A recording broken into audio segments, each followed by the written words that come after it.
In a desperate attempt to compensate for their complete lack of any legislative achievement, House Republicans sent their chief grifter, Nancy Mace, to the Fox propaganda network in a pathetic attempt to resuscitate the failed Biden impeachment story, even as the rest of them attempt a second impeachment, this time against Homeland Security Secretary Alejandro Mayorkas, which even Fox News allies have publicly said is meritless. But before we unpack all that, if you end up liking this video and you want to support the channel, please be sure to hit the like, subscribe, and alert buttons before you go. I'd greatly appreciate it.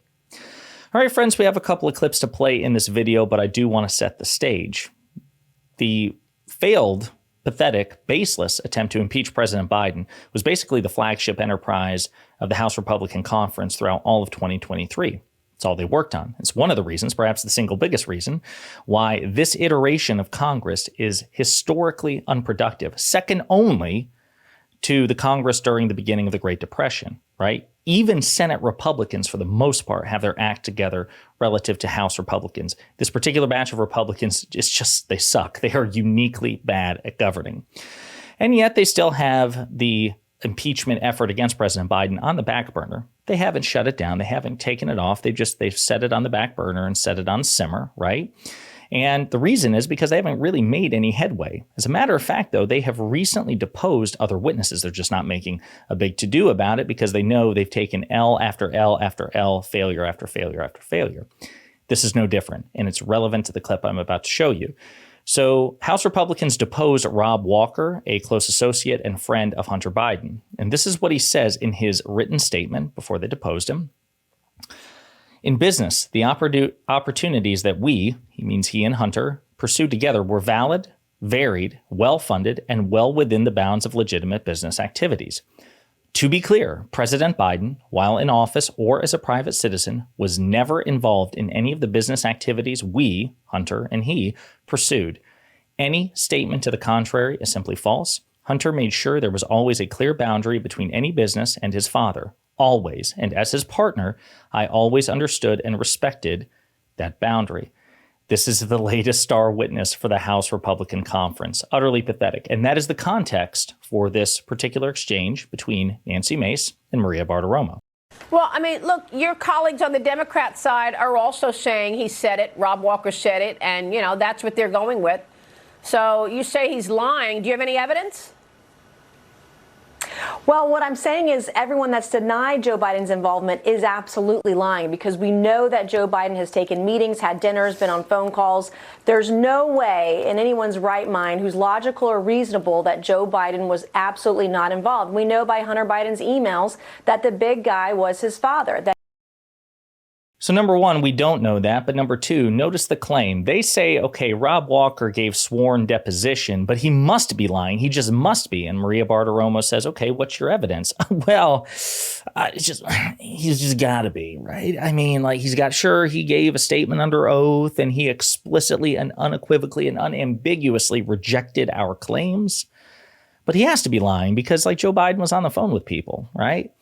Well, we've been through this, right? This is nothing new. Devin Archer, which was supposed to be the smoking gun, the first major, Hunter Biden associate that House Republicans interviewed. This guy was supposed to be their star witness. Well, he said repeatedly that every time that Joe Biden called Hunter Biden or Hunter called Joe Biden, anytime that happened in the context of like a business situation, like if they were at a business dinner or something like that, it was a brief phone call, and according to Devin Archer, they never talked business. It was always about the weather.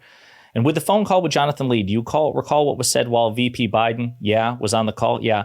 I mean, on any of the specifics, like from a blanket perspective, it was always, what's the, not necessarily the weather, but, there was no, and I think you have to understand that there was no business conversation about a cap table or a fee or anything like that. It was, just general niceties and, conversation in general, about the geography, about the weather, about whatever it may be.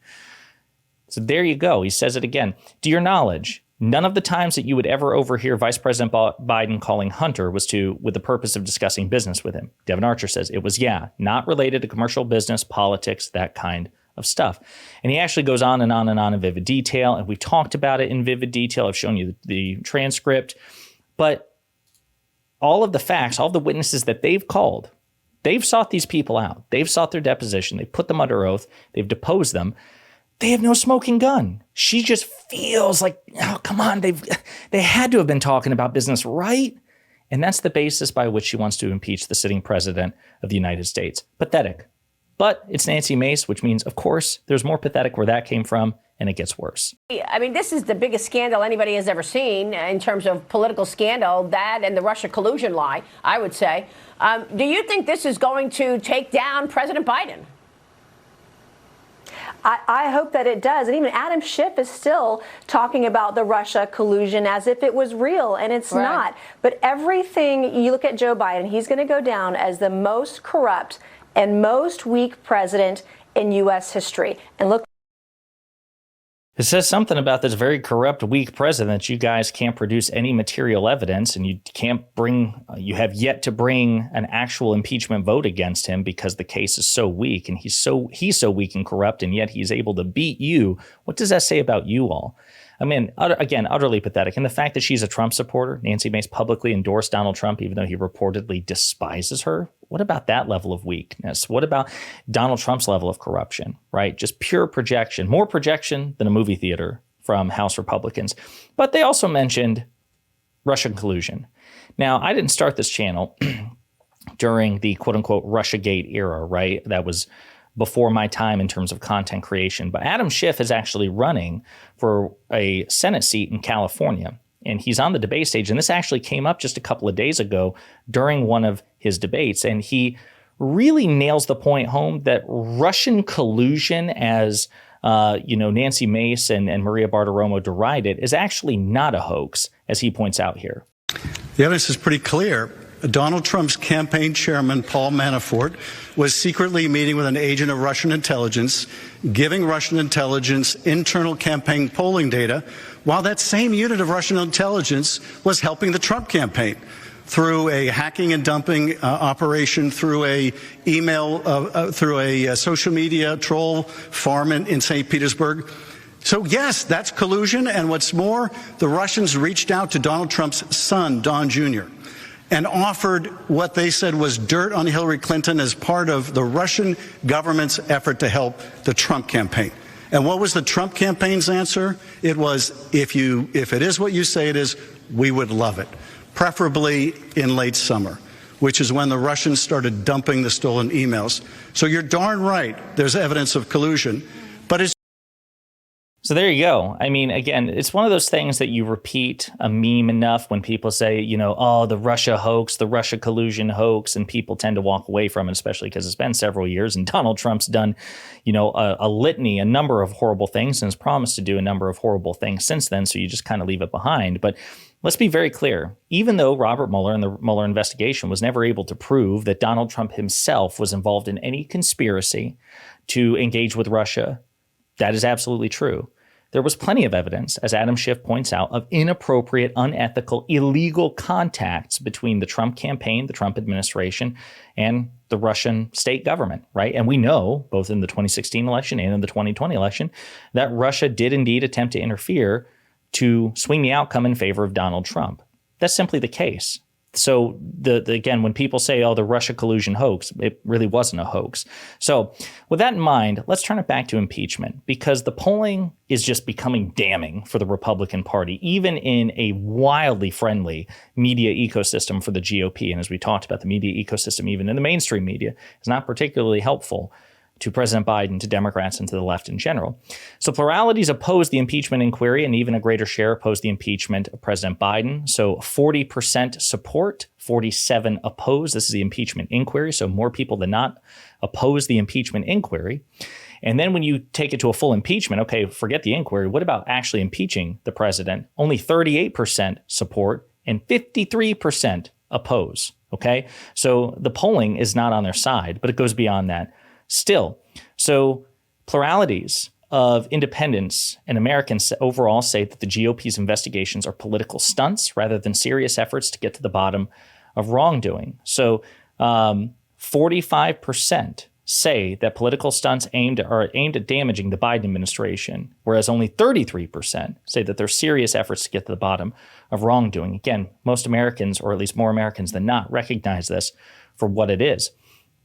according to their concerns about House Republicans, Americans' greatest concerns about House Republicans' impeachment inquiry: chaos and instability, distraction from the issues that matter, and they're motivated by MAGA extremism, 65, 63, and 61% respectively, right? So when you ask about their motivations, or rather the greatest concerns about this impeachment inquiry, most say that, it's going to create chaos and instability. It's going to distract from issues that matter, and it's motivated by political extremism from MAGA. And then it gets to overall approving. After 1 year of a Republican House majority, the congressional GOP finds itself 29 points underwater with the American public. Only 32% approve of the House Republican Party's performance as the majority in Congress. 61% disapprove. Yikes. Yikes, folks. I mean, absolutely. This is, again, utterly damning to have these facts and figures in an election year, right? And again, if Democrats were smart, and sometimes very often we fumble the messaging war, we should be relentlessly hounding this. The last thing I want to say is, while that Biden impeachment is on the back burner, Republicans are also targeting another member of the executive branch for impeachment that they think might be more feasible, right? Rather than trying to impeach Biden when you have 18 Republicans in swing districts, so districts which voted for those Republicans in Congress, but also voted for President Biden in 2020. So they would be the most politically vulnerable. There's no guarantee that even if Republicans genuinely wanted to impeach the president, which I'm sure many do, that it would even pass the House. So to try to, get their pound of flesh, so to speak, they've turned to a different target, which is the Homeland Security, the Homeland Security Secretary, Alejandro Mayorkas. And he's at the center of House Republicans' attempts to politicize the border. As a reminder, House Republicans have rejected any sort of bipartisan deal about the border, right? And now Trump's threats are also attempting to, and may potentially, scuttle the deal on the Senate end, right? We've heard about that as well, and we talked about it in a previous video. So to try to show the American people, I guess, or to virtue signal to the American people that they're really serious about the border, they're attempting to impeach Alejandro Mayorkas. And this is what Jonathan Turley has to say. This guy is a Fox News ally. He is the Republicans' go-to witness on everything. You look at any congressional hearing that has anything vaguely to do with the law or the Constitution, you'll see Jonathan Turley there 33% of the time. That's how regularly this man is used. He's in the stable of Republican hacks. And even he thinks this isn't it. Mayorkas, while the House does have a tiny little majority of Republicans, the Senate's not going to pass it. They're not going to get 2/3 majority. No, they're not. But the thing is, look, I don't fault the House. If they have a basis for impeachment, regardless what the other House does, they have an obligation to proceed. I just don't believe that they have a cognizable basis here. Doesn't think they have a cognizable basis for impeachment. That's what he believes. He doesn't believe that they have a basis for impeachment. This is also the guy who said that he didn't see a basis for impeaching President Biden when they had their one and only public hearing about the House oversight public inquiry, the impeachment inquiry against President Biden. So listen, folks, I guess Republicans are just going to run with it. They're just going to be trading, again, to use the stove metaphor, they're just going to take impeachments off one burner onto the next and see, what gets the most reaction. But yeah, this is absolutely correct. Even though Alejandro Mayorkas is presumably a more malleable target, right? Because he lacks, he's not the sitting president. He's important, but he's not the president of the United States. Maybe they think that he is a gettable target. But even if they were able to successfully pass this in the House, and there is no guarantee, you need 2/3 in the Senate to actually convict a person and remove them from their office. That's definitely not going to happen. But this is where the Republican priorities are, even though, again, as we saw, the polling is overwhelming. Despite the GOP's best efforts, despite all the awesome powers of their propaganda machine and their uncanny ability to persuasively tell lies with no evidence whatsoever, they still don't have the majority on their side. More people than not do not want them to follow these, pursue these impeachments. More people than not actually want them to do the work of the American people and stop pulling these political stunts. But they're Republicans, so I doubt they'll do anything different anytime soon. Let me know what you think in the comments.